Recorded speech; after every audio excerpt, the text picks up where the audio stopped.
दोस्तों, आज की इस वीडियो में हम लोग डिस्कस करने वाले हैं टोनी मॉरिसन जी का एक बहुत ही फेमस नावल जिसका नाम है बिलवेड। आइए दोस्तों, सबसे पहले इस नावल के बारे में हम लोग जानते हैं। इनकी ऑथर, बिलवेड का जो ऑथर है, लेखिका टोनी मॉरिसन है। दोस्तों, ये जो पब्लिश्ड हुआ था बिलवेड, ये 1987 में पब्लिश्ड हुआ था और इसका जेनरे है हिस्टोरिकल फिक्शन, मैजिकल रियलिज्म, ऐतिहासिक कथा, जादूगरी यथार्थवाद इससे संबंधित है।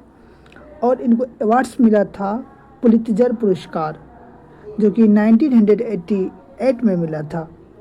और इनका थीम यानी मुख्य विषय है the psychological impact of slavery and how people try to help from it, अर्थात गुलामी का मनोवैज्ञानिक असर और उससे मुक्ति की कोशिश।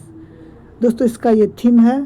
दोस्तों, इस नॉवल का जो सेटिंग है उसका टाइम है 1817 century, just after the American Civil War, अर्थात 1870 के दशक में है, जो अमेरिका गृह युद्ध के बाद हुआ है। इसका पैलेस है यानी स्थान है सिनसिनाटी, ओहायो, जो कि अमेरिका में है। तो इस समय गुलामी, the novel is set in the period when slavery had ended but it's effects still haunted people. इस समय गुलामी तो खत्म हो चुकी थी, लेकिन उसका मानसिक और सामाजिक प्रभाव अभी भी लोगों को सताता था। आइए दोस्तों अब आते हैं इनके मेन कैरेक्टर्स पे। इसमें टोटल 5 मेन कैरेक्टर्स हैं, जिसमें पहला कैरेक्टर है Sethe. A former slave women who tries to forget her past but is haunted by it. एक पूर्व गुलाम महिला है जो अपने अतीत से पीछा छुड़वाना चाहती है, लेकिन वह उसे छोड़ता नहीं है। और दूसरा है Denver, Sethe's teenage daughter who grows from a से girl to a strong young women. Sethe की बेटी जो शुरू में अकेली और डरपोक होती है, लेकिन अंत में आत्मनिर्भर बन जाती है। और तीसरा है Beloved, a mysterious ghost like girl who may be reincarnation of Sethe's dead body, अर्थात एक रहस्यमयी लड़की जो शायद सेते की मरी हुई बच्ची का पुनर्जन्म है।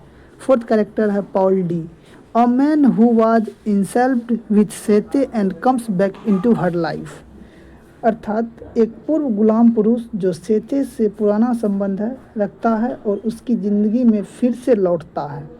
And fifth character is Baby Suggs, Sethe's mother in law, a spiritual guide who help the black community, अर्थात सेथे की सास एक आध्यात्मिक महिला है जो समुदाय में मार्गदर्शक थी। अब आइए दोस्तों, इसके प्लॉट एक्सप्लेनेशन करते हैं और इन्हें समझने की कोशिश करते हैं। सेते was a slave at Sweet Home. She escaped while pregnant, but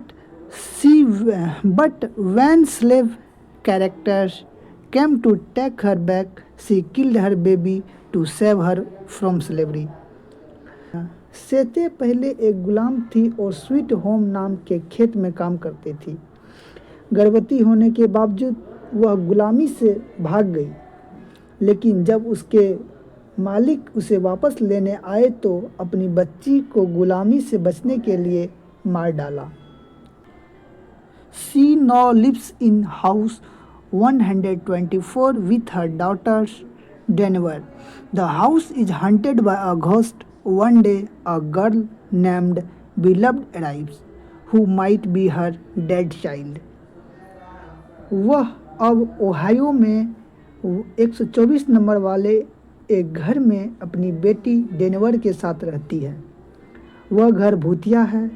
माना जाता है कि वहाँ मरी हुई बच्ची की आत्मा भटकती है। सेते becomes obsessed with Beloved out of guilt. Paul D, a former slave, tries to help but struggles too. The community women come together and help Sete let go of Beloved and begin to heal. एक दिन एक रहस्यमय लड़की आती है जो खुद को विवर्ल्ड कहती है। उसका व्यवहार अजीब है और सेते को लगता है कि वह उसकी मरी हुई बेटी का पुनर्जन्म है। विल्डव धीरे धीरे सेते की जिंदगी पर हावी हो जाती है। सेते अपराध बोधक से भरकर सब कुछ भूलकर सिर्फ विल्डव को खुश करने में लग जाती है। पॉल डी, जो सेते से अतीत से जुड़ा है, उसे वर्तमान में जीने और नई जिंदगी शुरू करने के लिए प्रेरित करता है, लेकिन वह भी विल्डव की उपस्थिति से प्रभावित होता है। अंत में समुदाय की महिलाएं मिलकर विल्डव को भगाती है और धीरे धीरे ठीक होने लगती है। दोस्तों, ये नॉवल यहीं समाप्त होता है। आशा करता हूँ कि आप लोगों को ये नॉवल समझ में आया होगा।